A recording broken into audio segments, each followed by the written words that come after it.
Hello, good evening, folks. Good evening, Pathlight Thrive Hive. If that's where you're watching from, some people watch from the YouTube channel, in which case, hello, YouTubers. So, welcome. And tonight we have got Sarah Louise Burton joining us for a second visit to the Hive. And tonight we're going to be talking not about gratitude and appreciation and yoga and stuff like that. We're going to be talking about expectations in relationships. So, lots of room for manoeuvre there, and we'll just see where it goes. As usual, if you have any questions or comments, you can put them just in the little comments box underneath the video, and we won't be able to see who you are unless you register yourself at that little address there.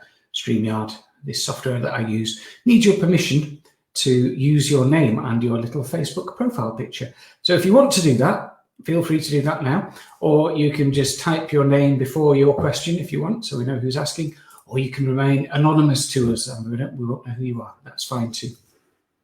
So what else? Yes, if you'd like to share the group, Pathlight Thrive Hive, with your Facebook buddies or anyone else, then please feel free to share the link or invite people in directly if you think they would benefit from what goes on here. Lots of good stuff going on, and really excited about some wonderful guests we've got coming in. Not just Sarah this evening, but we've got lots of great stuff lined up, which hopefully will be educational, enlightening, and inspiring for you. And finally, if you would like to support what goes on here, then there's two ways you can do that. You can either subscribe for £7 a month, and you can do that by going to buymeacoffee.com/thrivehive. And that will cost you £7 per month, £7 per month, I should say, didn't I? Or you can just buy me a coffee anytime at the same address, and that will cost you any multiple you like of £3. So if you enjoyed tonight's session, for example, and you don't want to subscribe for £7 a month, you can just drop me £3, buy me a virtual coffee, and I will spend it probably on banana loaf, actually, because I don't like coffee. Anyway, thank you for all those of you who have already supported me in some way. So let's see, Jackie Bennis is here. Hello, Jackie. And we shall bring Sarah in. And like I say, if you have any questions or comments as we go, just pop them in the comments box. So welcome back to the Hive, Sarah. Hi, Paul.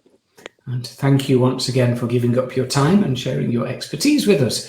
So for those of you who didn't see Sarah's last talk, would you mind, Sarah, just introducing yourself, saying a little bit about who you are and what you do, please? Oh, it's always a tricky one, that, Paul. I'm Sarah. I teach yoga, do a lot of meditation, and I'm writing children's books at the moment, and I'm just in the process of finishing a book about how we know who we are when we come here, and how we tend to forget during the process of life, which is daily fit. That sounds really intriguing. How we know who we are when we arrive on this earthly plane. Yes. Wonderful. Excellent. Thank you. So tonight we are talking about expectations in relationships, and just curious to see where it goes. So how would you introduce this topic? I think during the lockdown, I had a lot of time to sit and consider certain things that were going on in my life, and also how my life had completely come to a standstill as I knew it at that point, as it had for most people, and how that really felt for me. And then what I was expecting from other people, what other people were expecting from me. And it made me really look at this and speak to people and about not the conversations we have, as you and I are having now, but the subliminal conversations, the ones where we don't actually say what we're really expecting, and then when the person acts in a way that we feel offended by or upset by, we can throw an accusation out at them for poor behaviour, when really they have no clue what we're expecting from them. So it becomes a very tenuous truth in a way, because we don't, if we're not communicating authentically really what we need, the relationship almost feels that it's built on sand. Do you know what I mean by that? And it's not the other person that's being dishonest, it's us with our expectations. And when we examine our expectations, the truth of what the conversation is, the truth of what we really want and why, the relationship opens up and it flourishes in a very different way than it would do if, for example, someone was to take offence because a friend hadn't called them on a certain day, without consideration for the friend being busy, or maybe the friend being in a really low place mentally, which is what I found a lot of people have been experiencing through, the pandemic and the situation, that many people are really low and they haven't got the energy to give to anybody else. So their friends are becoming very upset by this without knowing the truth of what their expectation is and what the other person is able to give at that time. So I think the conversation that I would like to sort of open up tonight is why we don't say what we really want, why we try and disguise it in many different ways, and then almost hit the other person with a stick when we could actually be saying, what are my true expectations out of this, and why I'm expecting this from this person.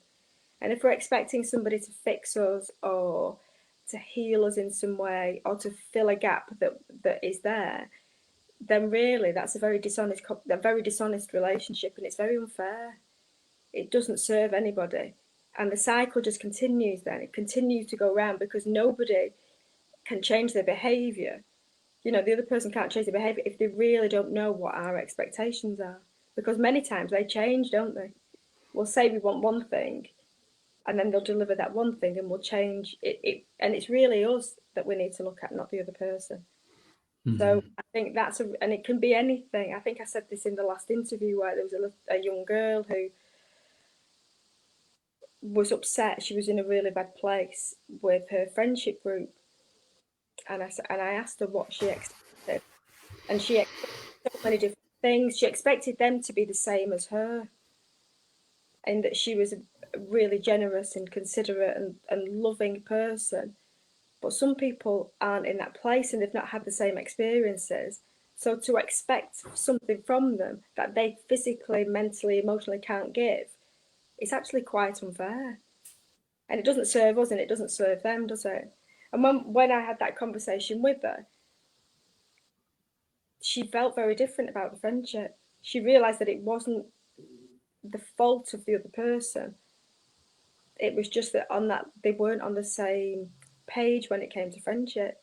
And then she had a choice then. She had a choice to accept the person as they were and continue with that friendship, or to walk away gently, without accusation or without, when I say walk away, it doesn't mean you're not friends with each other. You can do things very gently, but you recognise that there's no resonance there.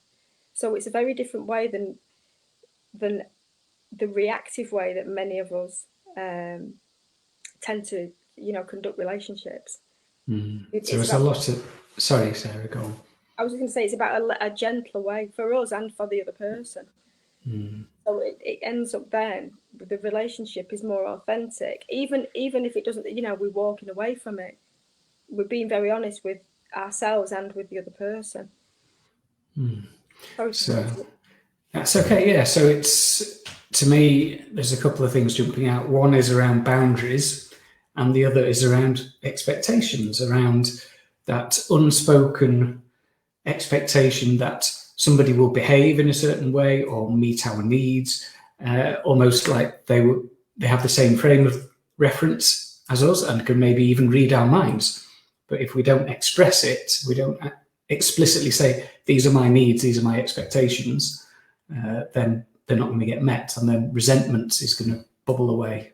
And that's the big thing. Resentment then leads to so many other things. It can lead to accusation, it can lead to volatile relationships, and if there are children involved in a relationship as well, that can make it very difficult for them because they're not party to this unspoken conversation, and so they then are affected by the angst that is in that relationship, or maybe the silence. Sometimes the silence in a relationship, the brooding silence, can be really difficult for children to be around, and it can make them very anxious. And I've spoken to some parents where their expectations of their children's attainment at school is because they feel it's a reflection on them.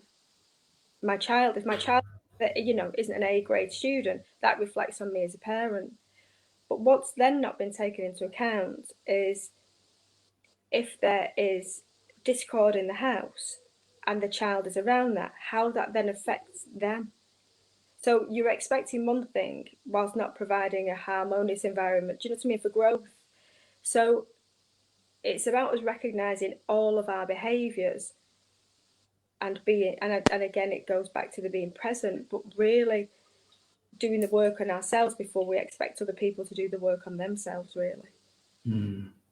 But I do see a lot of parents who expect such great things from the children for the wrong reasons. And I think that's a heavy burden for a child to bear. When it may not be that. They may not be academic and the parent expects them to be. Some children are pushed into sport.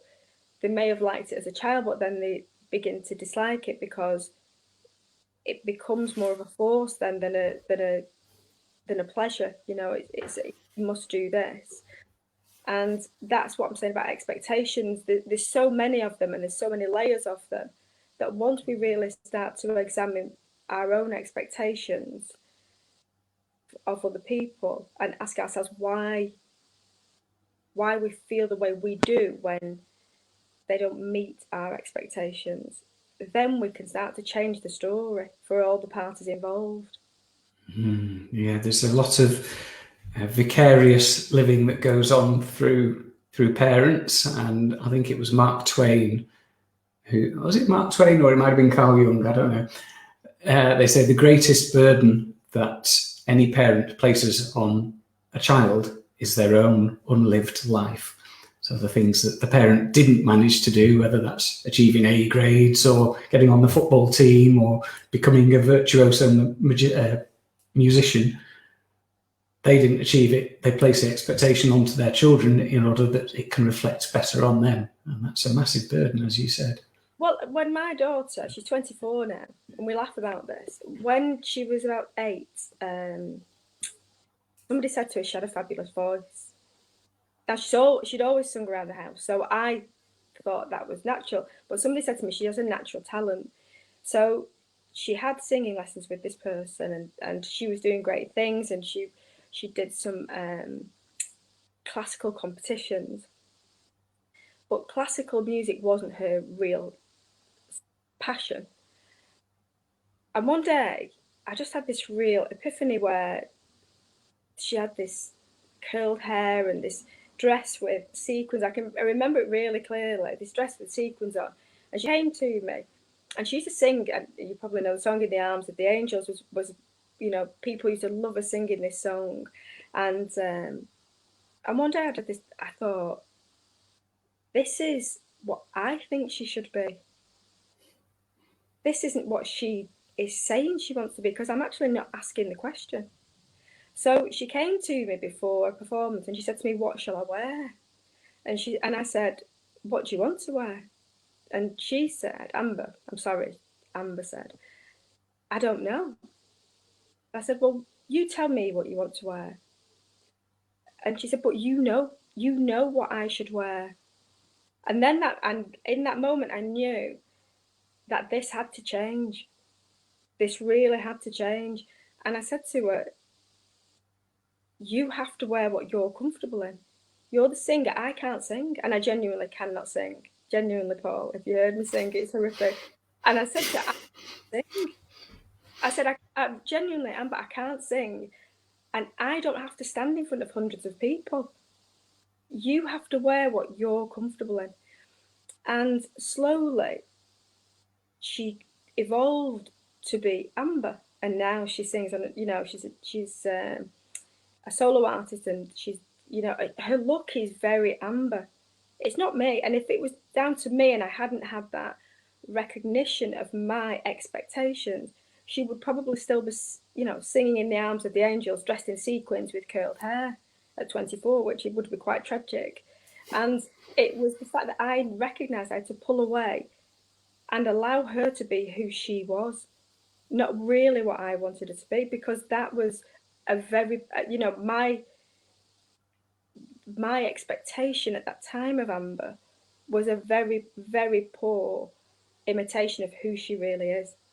And who she really is now is a really bright, intelligent, vibrant woman who knows who she is because she's got her own style. She doesn't ask for my advice. I wouldn't even think to give it, because she has been able to grow and flourish and find herself. And so she's very happy in her own skin. If I'd have continued as I had been doing, she would have really, I think she would have really struggled, going through life, being this person to make me happy. I want her to make herself happy. And I think as parents, if we can step back a little bit and just give our children the space they need to work out what they are without expectation, they do flourish and grow, and they surprise us. And she blows my mind. Her intelligence is phenomenal. And I feel really grateful that I was able to recognize that. I was replicating a pattern of my childhood. Mm. And it was only when I became fully conscious of my actions and my expectations that I was able to step back. And don't get me wrong, sometimes it wasn't just overnight. There was some times when I had to really bite my lip and go, no, when she had something on, but she is her own person, and it's beautiful to see. And I'm really, really grateful that I was able to see that my expectations weren't serving either of us. And I think when we see that and we pull apart, we just unpick what our expectations are, whether it's friendships, relationships on whatever level, even work relationships, we can really allow the other person to grow, and we become more accepting and more relaxed, because it's quite stressful when we're in a state of expectation and nobody delivers. It is quite a stressful place to be. I don't know. Yeah. I really like that story that you told about Amber there, and I have heard some of her work, and I agree that she has got a lovely voice. And the sense I get from her is that she is being authentically herself. So credit to you, Sarah, for facilitating that. And I think my own take on parenting is pretty similar, that we are there to facilitate a space for those children to become who they are, rather than to become mini me's or to, meet some standard or expectation that we have, or that like I said earlier, the unfulfilled dreams that we had. I know a lot of parents who say, right, yes, my son's going to become a vet or a scientist or whatever. And I think, well, you're placing a box around them there, instead of saying, okay, this is a soul. They've got everything they need within them already to be who they want to be. So you facilitated that in a lovely way. It made me that experience. I've got two younger sons, and that completely changed my parenting style. Just that one awakening, if you like, that one realization, and then all three of them are very, very different. So even though I think in the main I've parented them in a very similar way, with the same boundaries and experiences, they all are so different that they're so different that they've found their own way through it. And they're similar in a way that they laugh together, but it's made them, I think, closer, because they don't expect the other to be like them. They recognize the differences, but they are very accepting and gracious with those differences. They don't expect the other to be as good as, they don't see competition in the same way. Because when we've got expectations, we create competition. And really, we should be being authentically ourselves and not, one of the things I think that can occur, especially with siblings, is if one is academic and the other one isn't, or one is very sporty and the other one isn't, and then the one that isn't that feels that they are redundant or not as good as, when really it means that their gift may not have shown itself at the same time. But if they are feeling less than, they don't always want to then look at what their gift would potentially be. They're trying to play catch up with the other child. So this is why I think expectations, especially around children, can be very damaging, really, if we don't have open and honest conversations with them. So you said that before quite correctly, boundaries are very important. So we would expect our children to be respectful, and whatever your boundaries are within your house, to abide by those boundaries. And we are, we're all in different places with that. But when it comes to what we perceive to be success and expectations around that, we can create a real negative sense of self for the child if we're not being honest about why we expect certain things. Because children are highly, highly intelligent. I believe we get less unless we do the work on ourselves, we get less intelligent as we get older. But when they're younger, their sense of self in the main is very advanced. And the more they're in the system almost, they can lose that, unless as parents we're very aware of how we are parenting our children.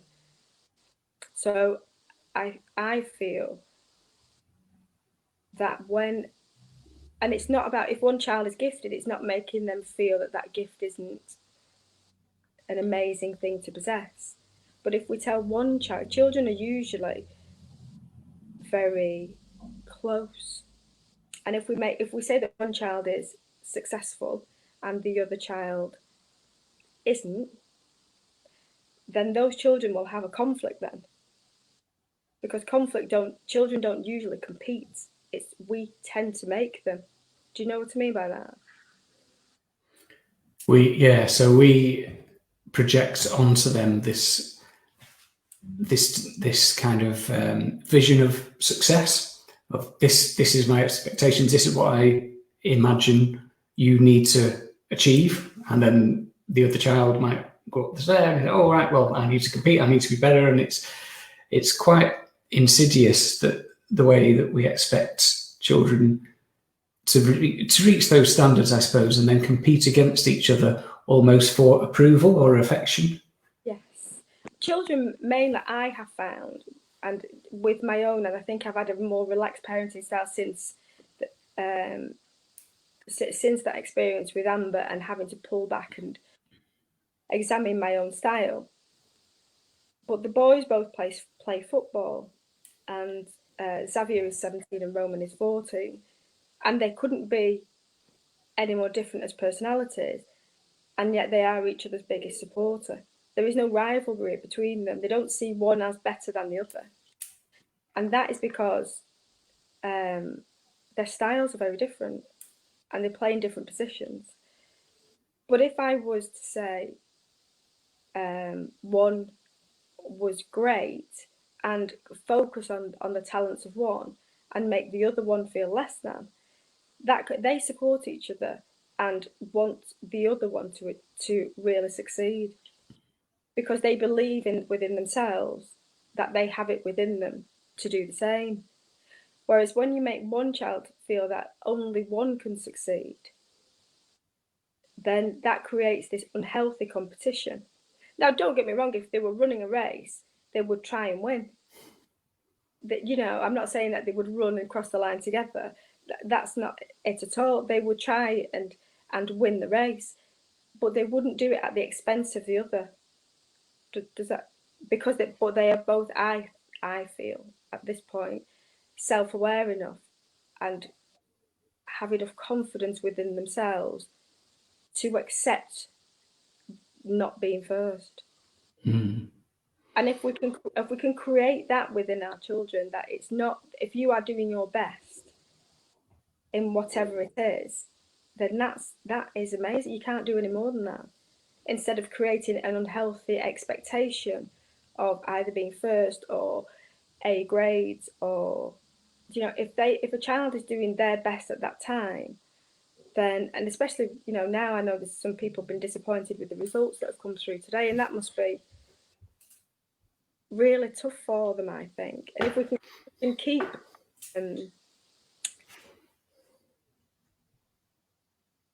being positive and allowing people to show who they are and feel safe in that space, as you said before, then the world would really change, because so many people would feel enough.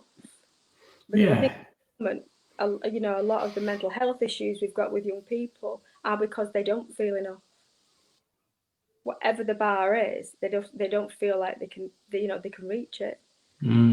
So that is fed by media, social media, all of these projections of perfection and what we're supposed to achieve and what success is, rather than, as you say, honouring that individual and their qualities. And for me, what's really important is praising effort rather than praising an outcome. You've got an A or you won the race. Praising the effort, because like you said, if a child is doing their best, they can't do better than their best. So praise the effort rather than the absolutely. outcome. The things I find difficult with the education system at the moment is if their parents have mental health issues and that child goes home, their priority in the main will be the well-being of the parent.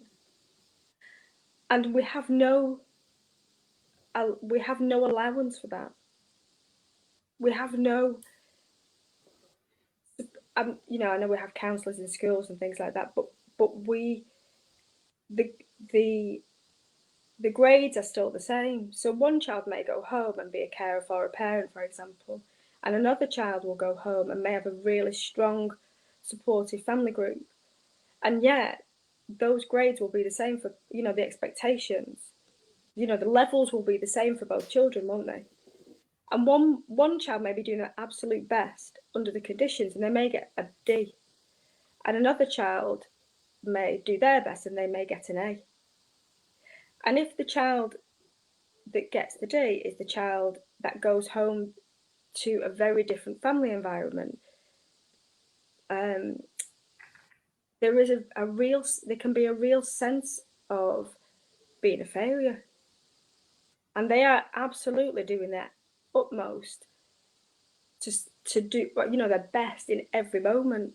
And I just feel as a society, we're not really seeing what is really going on, not just with our young people, but with our, with our employees, with, I don't feel businesses support their employees enough in many ways. I think from the perspective of friends, our assumptions at the moment in many ways are driving society to lack empathy and understanding with each other. And the gentler we are, the more space, the recognition that our expectations, if we just pull back on our expectations a little bit and just allow people to breathe, we will create a very much more harmonious environment for people, and they will be able to just breathe, and maybe they will reach out then. A lot of people aren't able to, just don't feel that they can say they're struggling with things. And that's a really negative sign for the rest of us, because it's okay thinking. I mean, this is only my perception. If anybody disagrees, I welcome comments. I am by no means the person who knows all the answers. But should one person be struggling in a business, that person would go off sick, which puts additional pressure on the rest of the employees. So therefore, every other person is under more stress.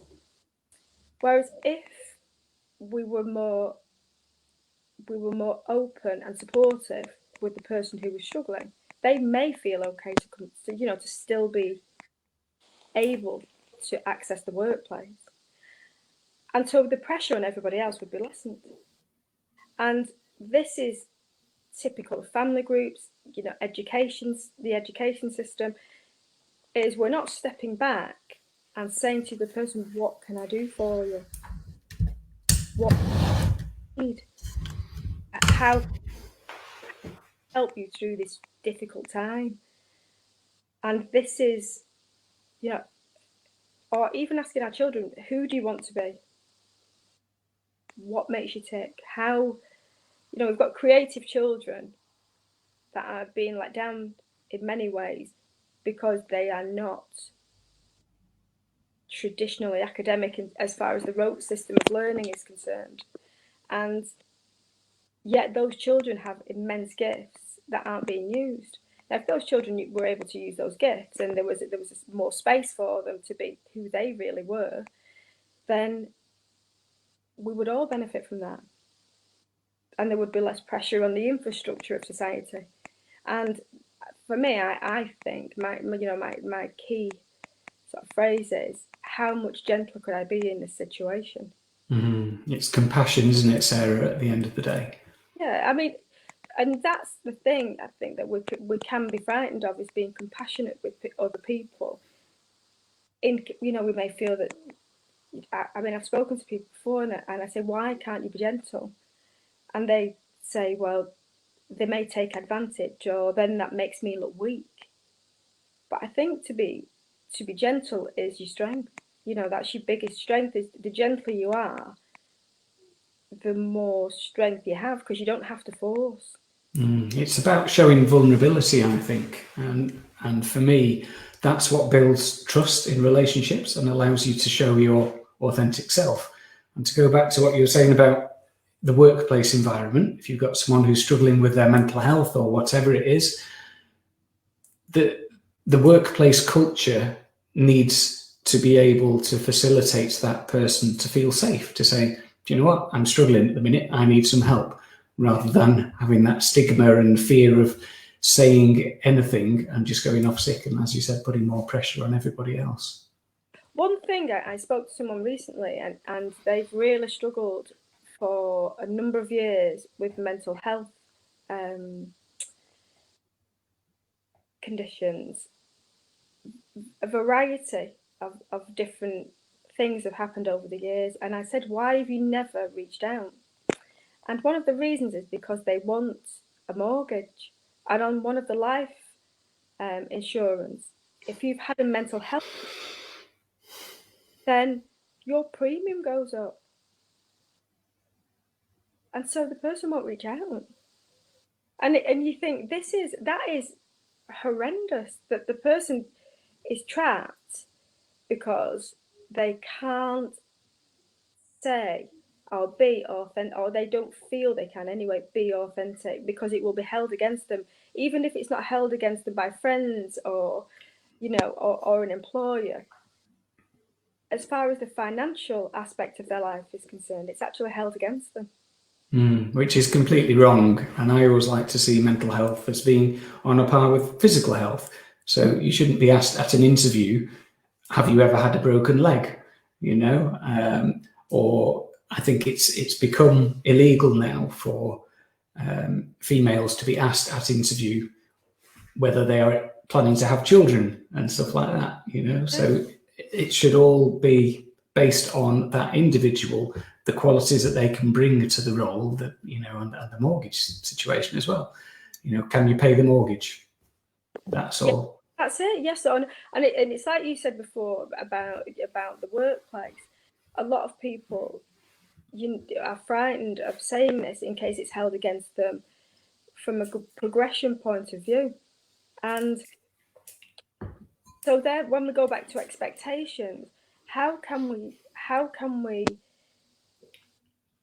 employers help their employees?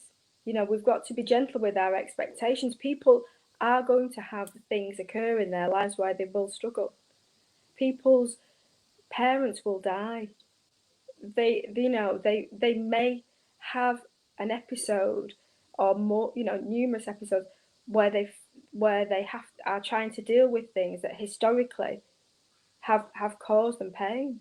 And when we recognize that, and we don't expect that, you know, this expectation of being perfect all the time, when we are really open and we have gentle conversations with people and we allow them to be who they are, they tend to surprise us in really positive ways because they feel safe to. And that's why expectation is something with me that I'm constantly examining my expectations. What you know, how do I react in situations where people expect me to be a certain way? And I think you and I had a conversation some time ago where I said I wasn't happy in a situation with somebody, and the person said to me, because I, you know, teach yoga and meditation, you shouldn't say that because you're supposed to be spiritual. And I wasn't aggressive. The conversation wasn't a nasty conversation. I was saying that a particular situation didn't serve me. And they got very irate that I had said that. Now, this is the thing about acceptance. Accepting situations is one thing, accepting another person as they are, but accepting poor behavior isn't healthy. You know, expecting me to do things I don't want to do isn't healthy. I have my boundaries.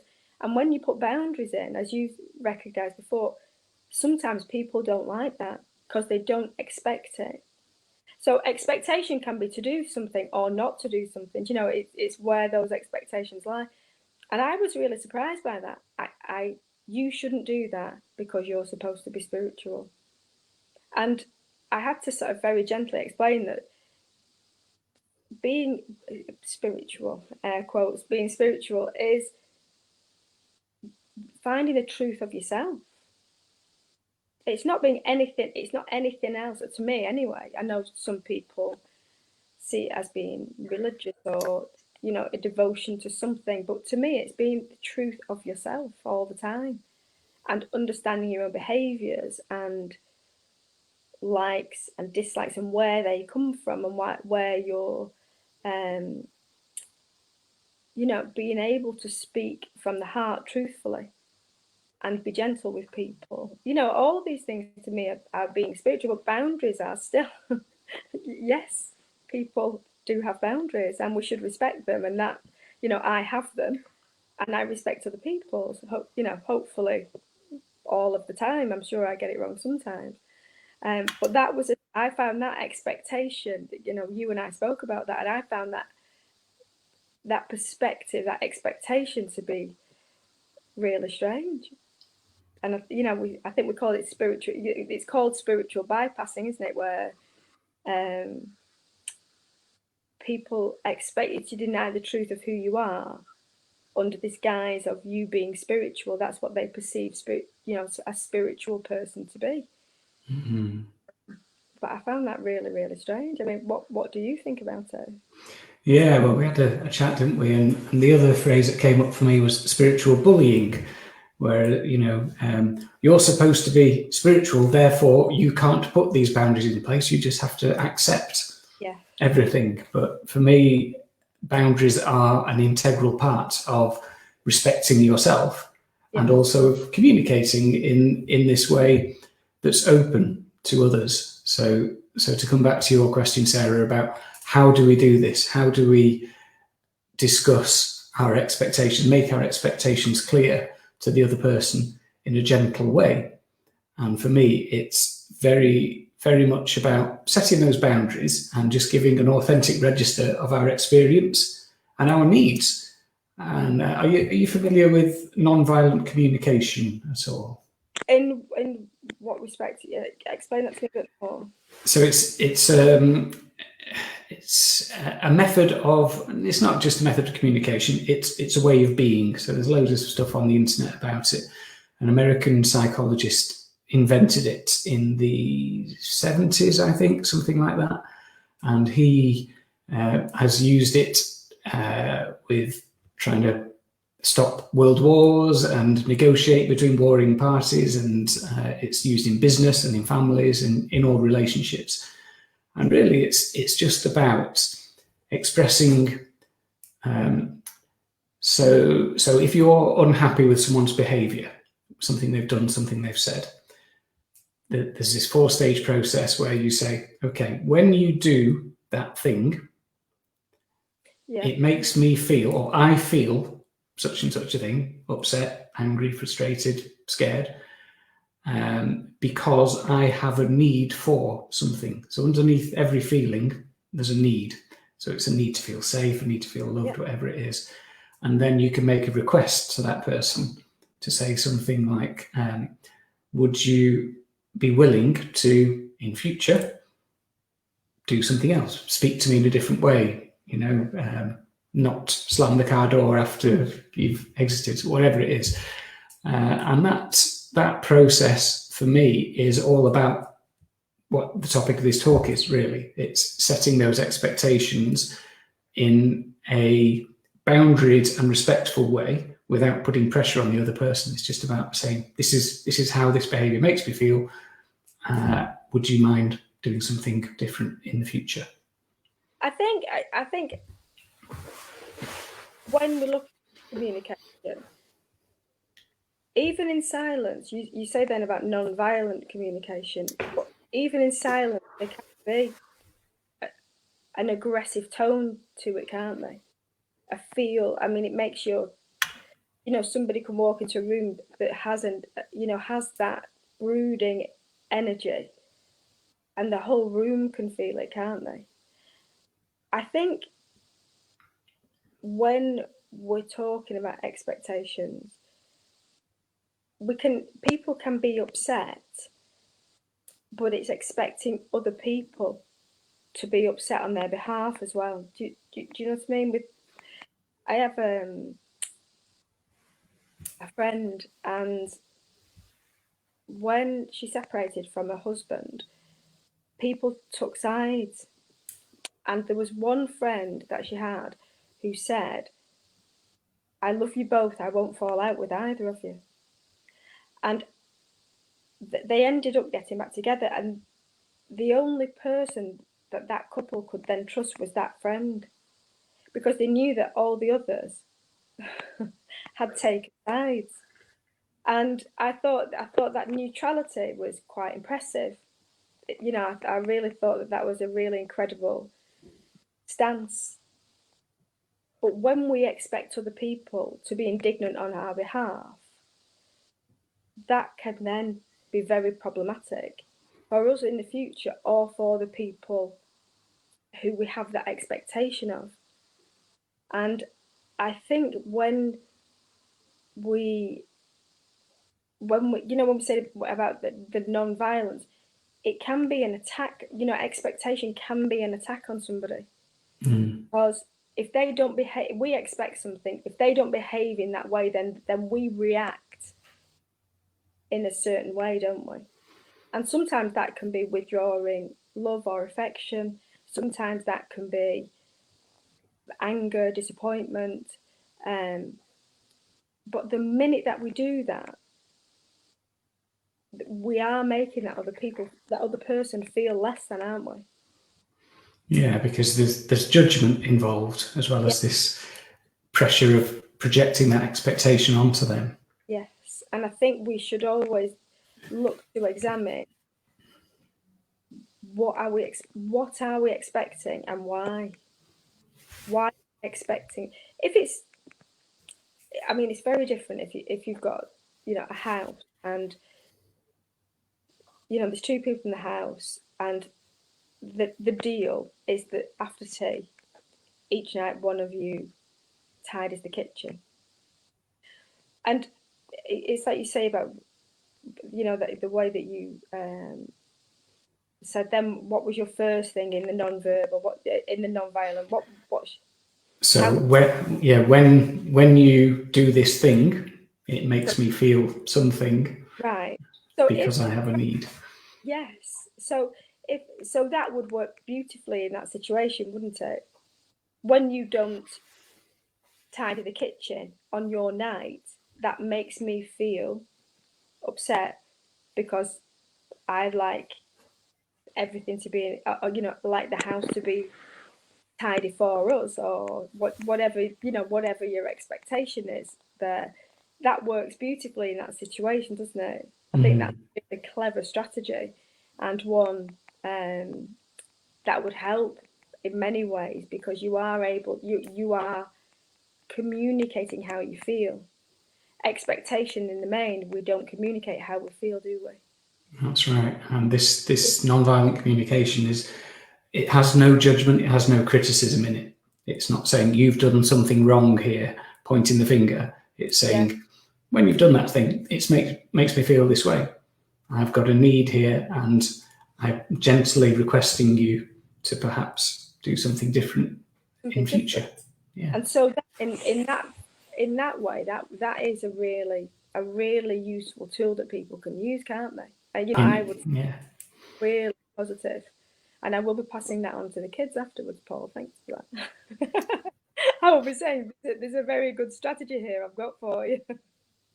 Because the other thing is with young people now, like you said about social media, there is I'm sat in the dark and I need to turn the lights on.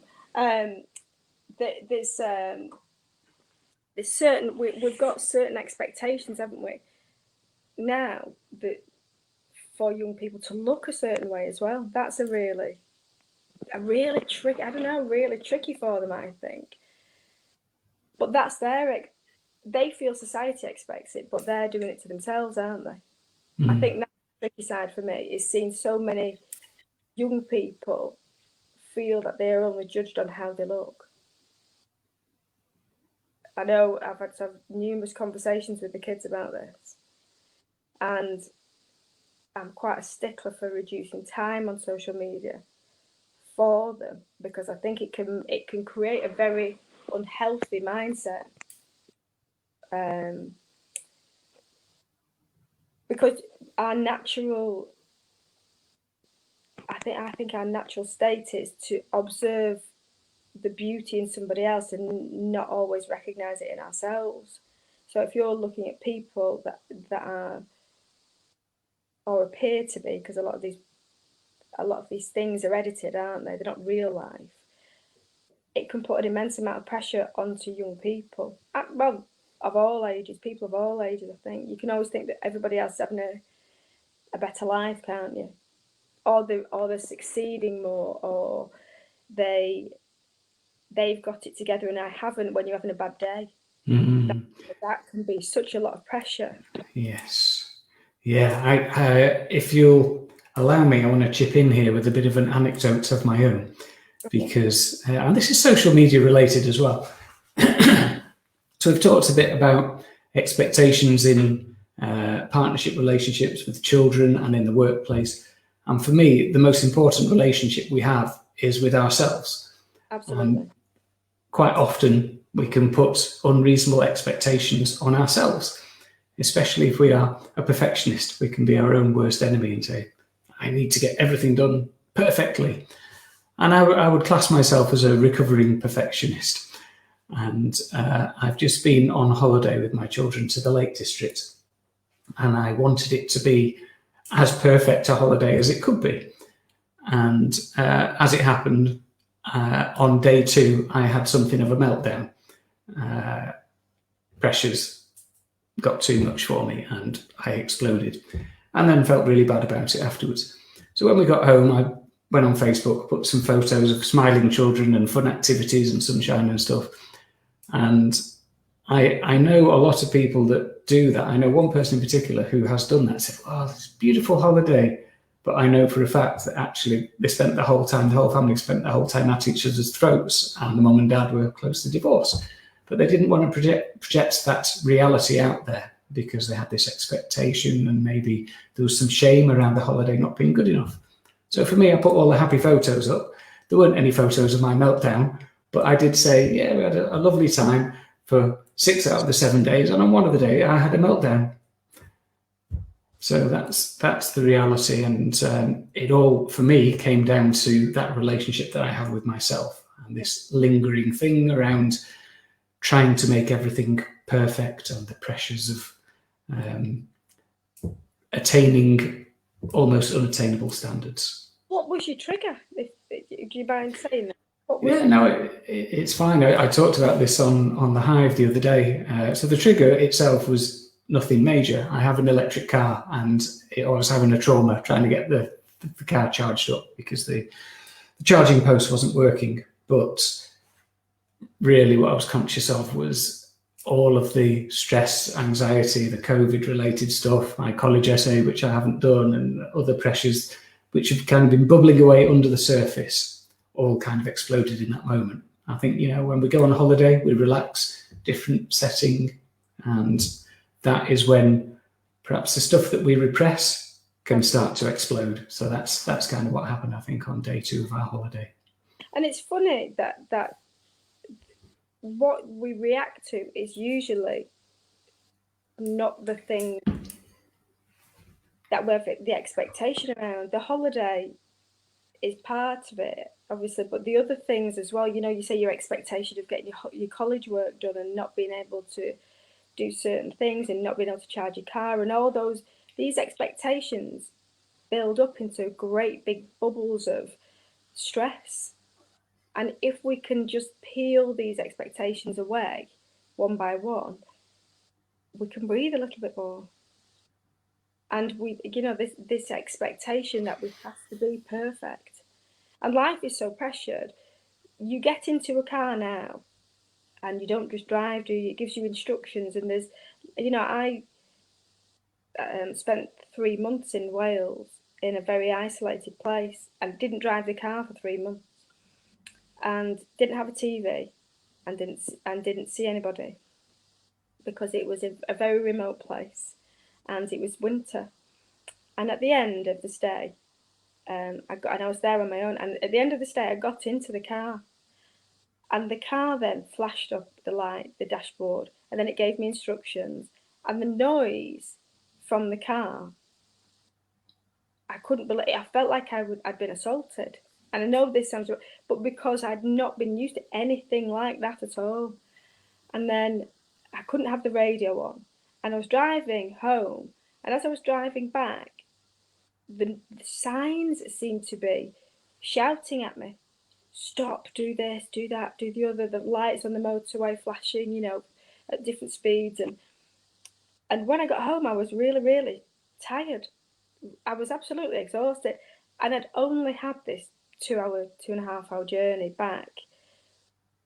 But that is something, I was really fortunate that I was able to see the difference between having none of that and then being almost dropped back into the world. I know I do class myself as very fortunate as having that as a point of reference. And then afterwards, when you look at screens, technology, televisions, you walk into a shop, they've got screens on, they've got flashing things, the signs at the side of the road with the advertising on. Without anything, without not being able to charge your electric car, without your expectations of of your holiday, without your essay, we're being bombarded all the time.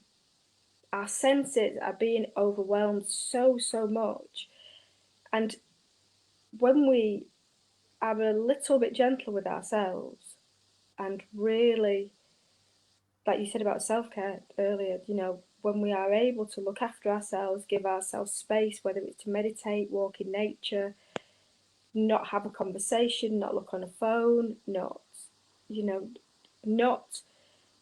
feel that we are expected to do anything other than what we're doing in that moment and be anything other than we are in that moment, the more we are able to do that, I feel the less pressured we would feel. Yeah, I totally agree. And we also think about what other people what do other people think? And there's that saying is that what other people think of me is none of my business. Mm. And that's a great quote, but very difficult to live by. It's very, very difficult to live by that and not care what other people think. But what we have to recognise is our best is our best. Mm. That's it. Mm. Our best is our best in every moment. And if it's not other people's best, that is their expectation. And that is nothing to do with us. And if people want to gossip about us, that is really their problem. If they want to distract themselves from their lives by saying negative things or sitting in judgment, then that really is on them. As an energy, that sits with them. It doesn't sit with us. If we are doing our best, no matter how other people perceive it, we are doing our best. And we can't do any more than that. And I think from an expectation point of view, it's not about not trying to achieve things, but it's being gentle with ourselves during the process. Because we all want to do something, don't they? You know, there's certain yoga positions that I would like to be better at, or I'd like to meditate for longer, or be more disciplined, or all of them things. But if I'm not that, I'm not going to beat myself up for it. Because then that is a distraction in itself, isn't it? And I get tied up in that. I get tied up in that negative mind then. And once I get to that place, it's more difficult to get out of it. So that's again focusing on the outcome, isn't it, of what people think about you or whether you can achieve the yoga pose or whatever it is. And rather than looking, just accepting this is my best. This is, these are my qualities. I'm doing what I can.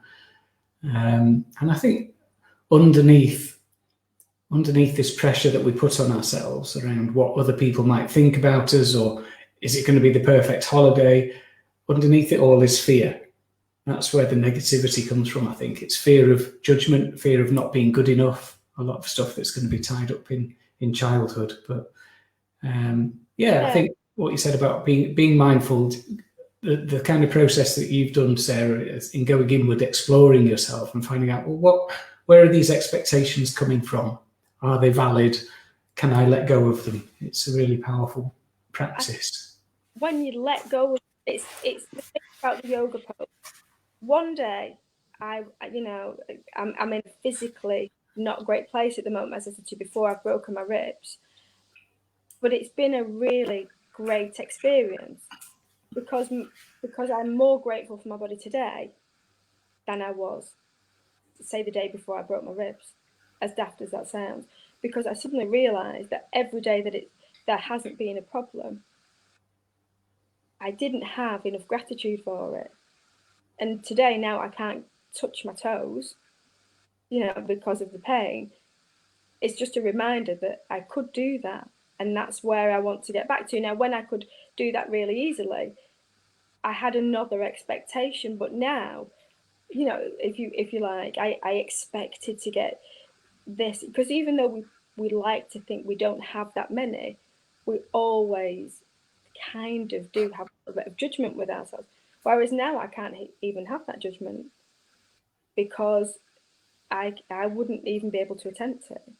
So it's brought me really home to my own body and how, even though I think in the main I treat it well, I could treat it with a little bit more reverence and a little bit more gratitude. And the same goes for the mind.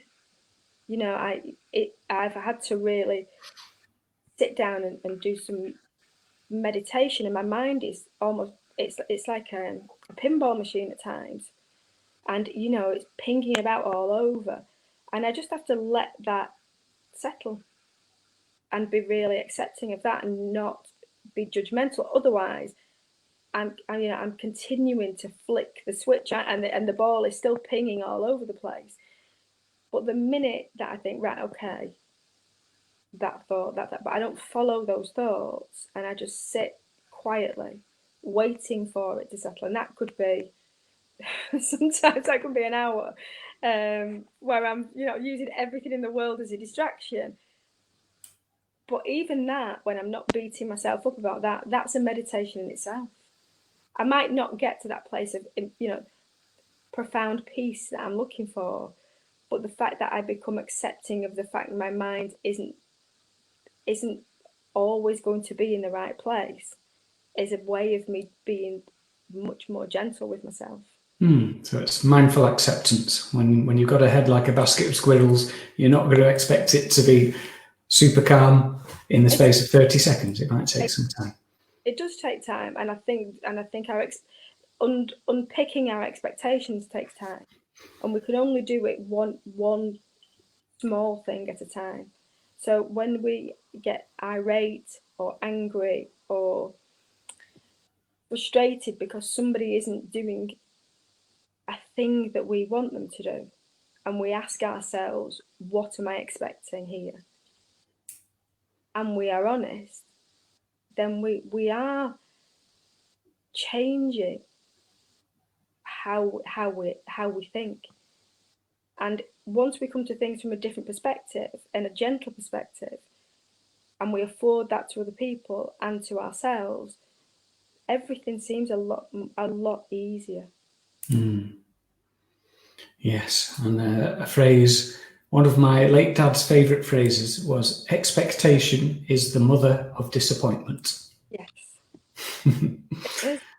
Most of the time, Paul, that is absolutely spot on.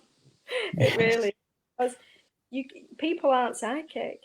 You know, we expect a person, you know, many times we expect a person who doesn't know what love is truly because they've never received it to be straight into a romantic relationship and be able to give us what we expect. But if they have never experienced that, we're setting them up to fail, aren't we? Because we all come to relationships from a very, very different place and from different perspectives, from different experiences. And when we set people up to fail, then we're loving with condition, aren't we? We're giving conditional love to somebody, because what we're saying is, I will love you as long as you do this. And that then is a very difficult process. Yeah. I'm thinking of Alain de Botton now. Are you familiar with him, the School of Life guy? Yeah. Yeah. So he talks about. I'll try and get this right. One of his lines that I really like is that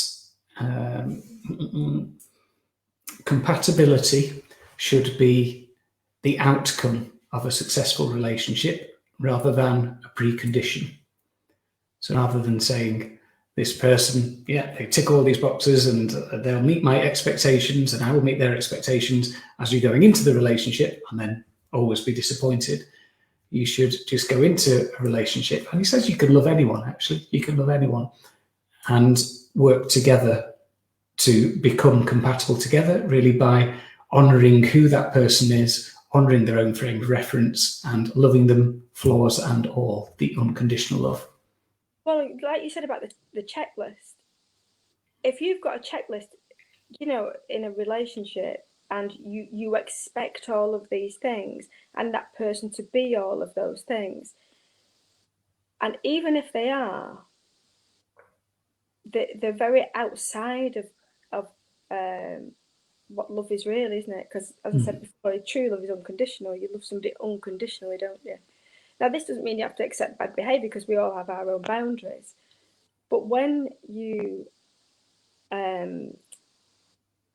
have this checklist, we have to look at are we meeting all the other person's, are we ticking all the boxes for the other person as well? And would we want to be judged in that way?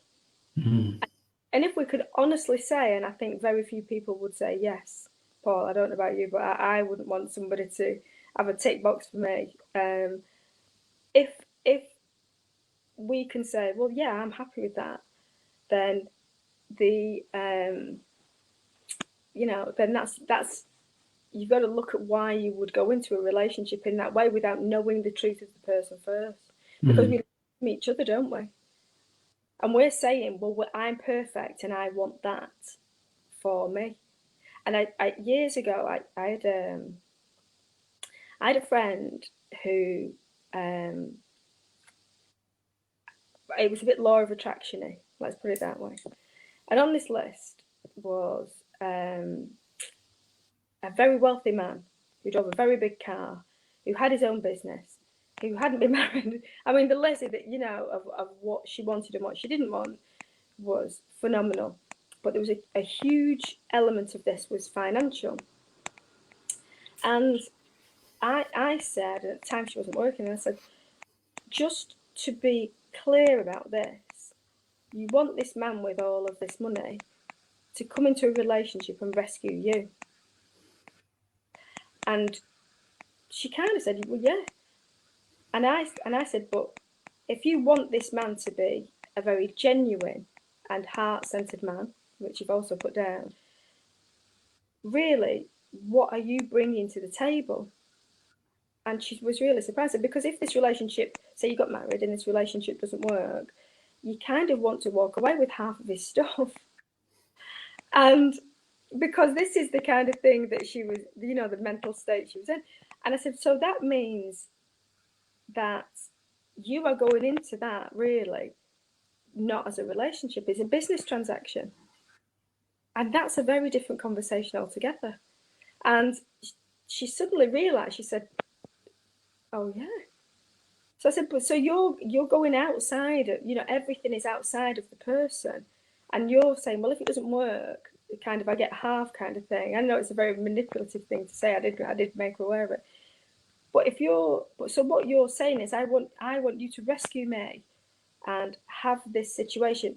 But what man who is self-made, who's got his own business, who's very financially affluent, would just give half of his money away to somebody without any thought? And it was a really interesting conversation. I thought it was rather funny.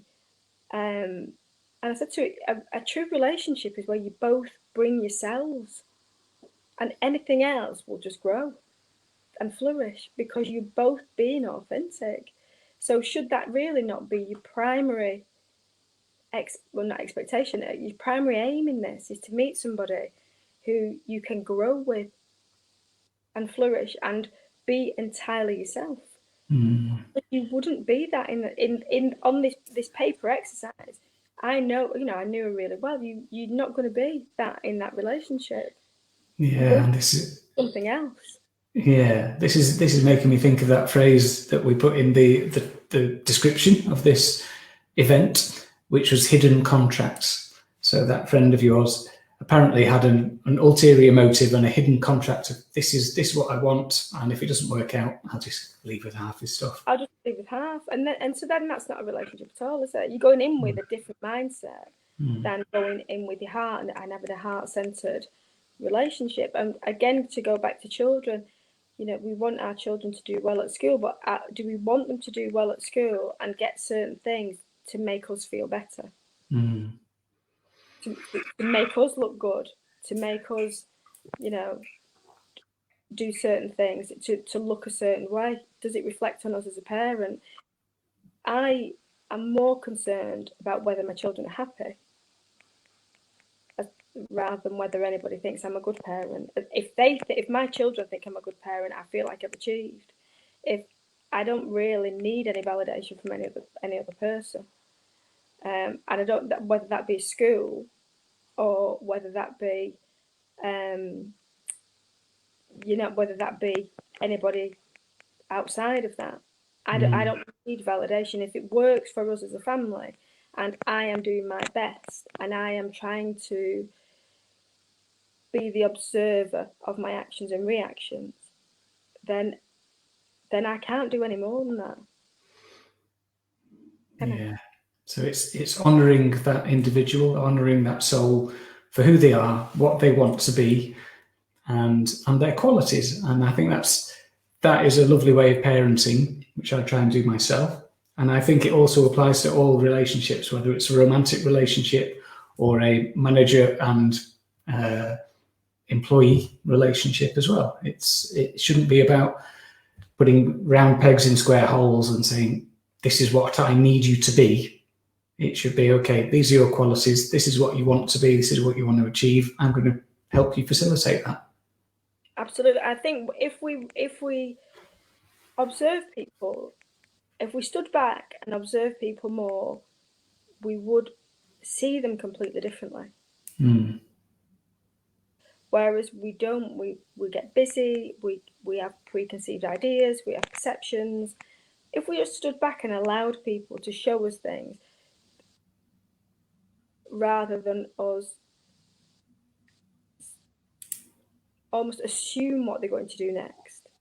It's that assumption, isn't it, of what a person's next move will be, and then we try and force it or influence it. But if we stood back and stopped getting us involved in things that maybe don't concern us, I think people pleasantly surprise you. And also things tend to work itself out. I have noticed the more I step back from situations, they sort themselves out much more beautifully without me.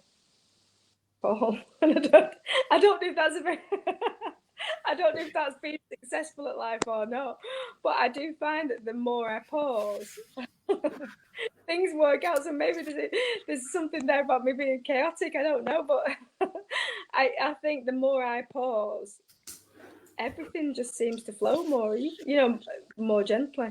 Yeah. When I try to force situations or predict what's going to happen, it never works out. Yeah.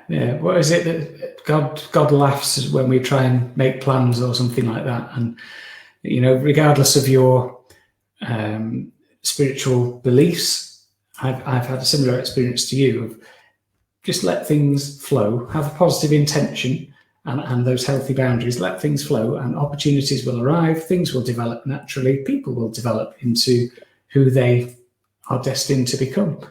And I'm thinking now about a book that a friend of mine recommended to me that I will recommend to everyone, actually, if you're a parent. I'm probably going to pronounce this wrong, Sarah, but it's The Parents Tao Te Ching. So if you're familiar with the Tao, the Chinese, the way of being, and there's a guy called William,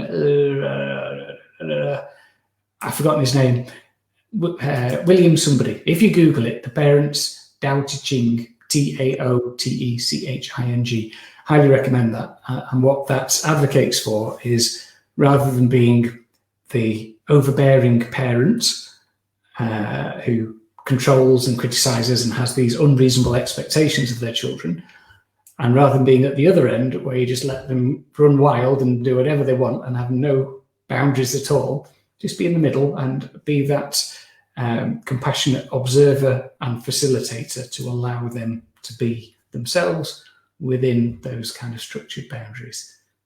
I think that's you have to let me know that book. I'll order it later. It is about that. It's about being gentle and not telling them who they are, allowing them to show us. I think that's a really useful tool. And I did that with Amber, and she did a far better job than me, Paul. And I'm not afraid to admit it. A far better job than I could have ever done with her, by just being truly authentically herself. Yeah. Well, this feels like quite a nice place to draw the conversation to a close, really. And I think it is just about doing our best. And well, for me, what I'm taking away from this conversation is that authentic communication of saying, these are my needs, saying it in a gentle way, maybe using that nonviolent communication process. And rather than having this hidden agenda, hidden contracts, unspoken expectations, actually put them out there, whether it's in a parent-child relationship, a romantic relationship, a workplace thing, getting over the stigma of mental health issues. Put it out there, be vulnerable, be open, be authentic, and you might be surprised that the fear that might be bubbling away underneath doing that, actually people won't judge. Well, some people will, but honestly, my advice to anybody who feels that everybody's judging them is leave them to it. It really is, because you can only do the best way that you can, and the more authentic you are, you give other people permission to do the same. Yes. And if they like it, they don't like it. If it makes them uncomfortable, there's clearly, something there they need to maybe work on. But we won't always agree with everything all the time with other people. But if we are truthful and we have authentic communication and we communicate gently, we can achieve anything and we can sort any situation out. Because it's about being gentle with each other, especially now. People have gone through such a lot in the last few months, and people feel very vulnerable. And now more than ever, it's about being gentle with each other. I said to you about I keep, maybe I'm after the sympathy about it, but when I said about breaking my ribs, when I went into a supermarket the other day, I couldn't wear the face covering because my breath isn't as good as it would be normally because it's restricted on the left-hand side. So I didn't feel comfortable with that. It made me feel very claustrophobic. I did explain as I was going in, and I just said I'm not being, I'm not wearing the face covering because I've got this condition.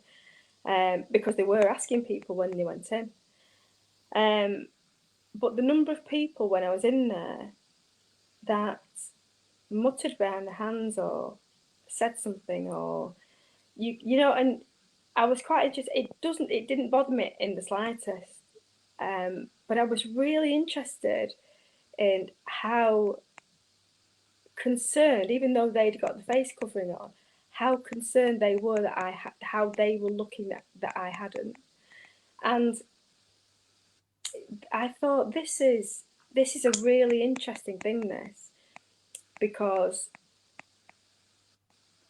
you don't have any almost compassion really, because there's obviously a reason. Everybody else has them on and I haven't. And I was really interested, and there was one or two people that were really, really lovely and really gentle, and they were the ones I remember the most, the ones who were really gentle. And I think if we're gentle with each other, we want to make an impact in life. Most people want to make a positive impact in life, and we can do that in every moment. And it's really simple. We don't have to change the world. We can just do it one smile at a time, one little bit of compassion at a time.